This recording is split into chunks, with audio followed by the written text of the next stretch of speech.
proposed amendments to the legislation on NGO activities are aimed at total destruction of civil society and the complete suppression of human rights and freedoms.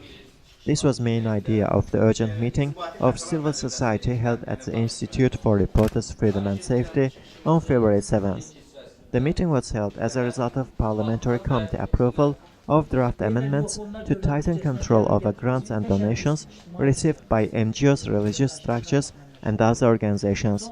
Participants rejected arguments by supporters of the amendments that they would ensure the transparency of civil society. If we talk about transparency, it should concern all. So if the Minister of Justice doesn't respond to a request by an NGO, it must pay a fine from 90 to 180 manat, while if an NGO does not respond to a request by the Minister of Justice, it is fined 18,000 manat. Even commercial organizations are not fined such amounts, said lawyer Alasgar Mammadli. Lawyer Sabali Mustafayev said that the amendments are aimed at the destruction of NGOs. The penalties for not registering grants mean that NGOs operating without state registration will be eliminated in the first phase. In the next phase, authorities will re-register NGOs and will not register unwelcome NGOs. It is necessary to prepare a parallel bill to ensure that state registration of NGOs is implemented in a simplified form based on notifications, as well as to achieve online registration of grants, as contracts of NGOs with foreign donors are often signed in an electronic form and local notaries do not certify them, suggested Mustafayev.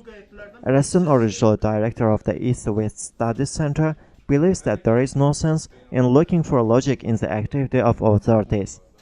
This is a reaction to the momentary situation, namely spontaneous popular uprisings in the region. It is no secret that civil society institutions comprise people with high intellectual abilities and capacity to resist repressive policy. Therefore, the authorities want to prevent civil society activists from going to the regions, he said. Oktay Gulaliev, head of the Society for Democratic Reforms, said that the authorities carry out a total assault on human rights in the country. They do not want us to go to the regions and meet people. I was warned that I would be arrested on charges of inciting unrest if I go, he said, and called upon international organizations not to turn a blind eye to the pressure on civil society. It is time for them to decide whether they are with the repressive regime or the civil society.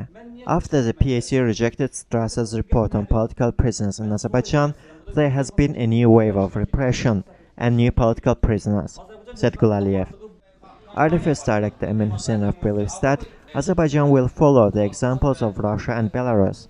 Our government copies repressive measures of their Russian counterparts, where penalties for participation in unsanctioned demonstrations were toughened, and those who receive foreign aid are called foreign agents. All this serves only one purpose: to silence the civil society in the run-up to presidential elections.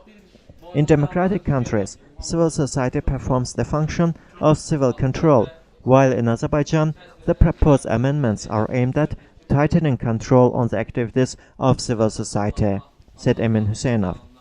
Head of Law and Development Public Union Hafiz Hasanov believes that the amendment's idea came from the authorities, not from the parliamentarians.